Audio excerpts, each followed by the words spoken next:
আসসালামু আলাইকুম। কুকিং হাউসের পক্ষ থেকে সবাইকে স্বাগতম। আশা করি আল্লাহর মতো সবাই ভালো আছেন। আমি আলহামদুলিল্লাহ ভালো আছি।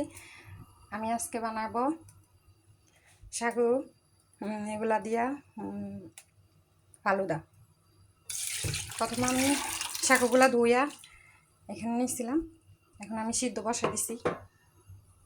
আমার সাগুগুলা এরকম হয়ে গেছে। এবার আমি এগুলা একটা ছাঁকনিতে ঢালে নেব।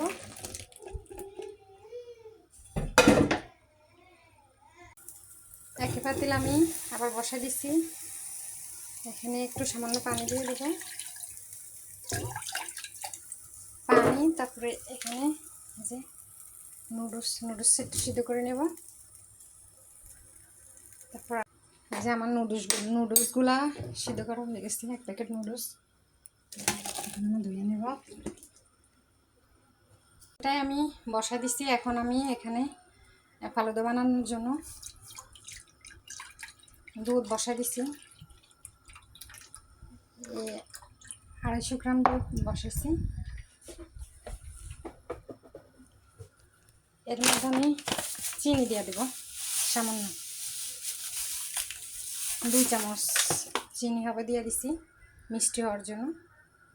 এই দুধটার মধ্যে সামান্য 1 চিমটি জর্দা রং দিয়ে দিছি, একটু কালার হওয়ার জন্য আর কি। আমি খুব সাধারণ সহজভাবে দেখাইতেছি, আপনারা যেন বাসায় বানায় খাইতে পারেন। আমি ফালুদার জন্য এখানে আনার কাটা নিচ্ছি। প্রথমে আমি আনার দিব, আনার দানাগুলো দিব।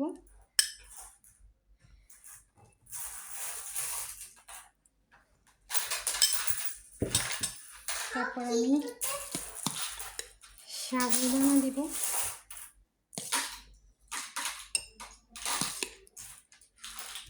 এই যে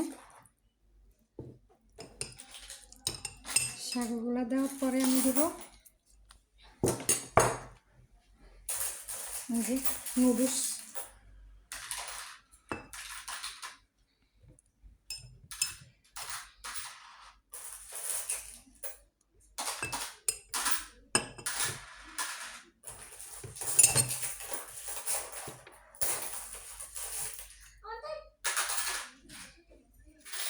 আমার হাতটা নিয়ে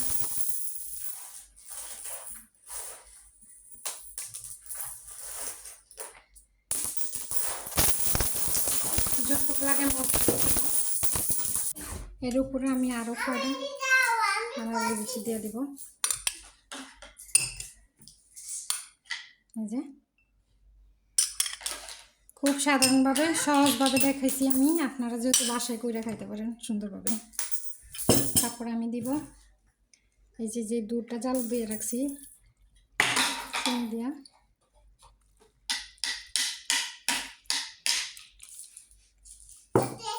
তারপরে আমি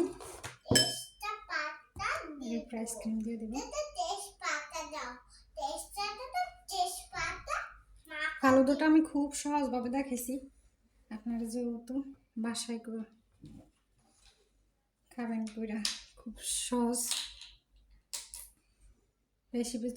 রেসিপিটা যদি ভালো লাগে একটা লাইক দিবেন, সাবস্ক্রাইব করে দিবেন। সবাইকে অনেক ধন্যবাদ। সবাই ভালো থাকবেন। আল্লাহ হাফেজ।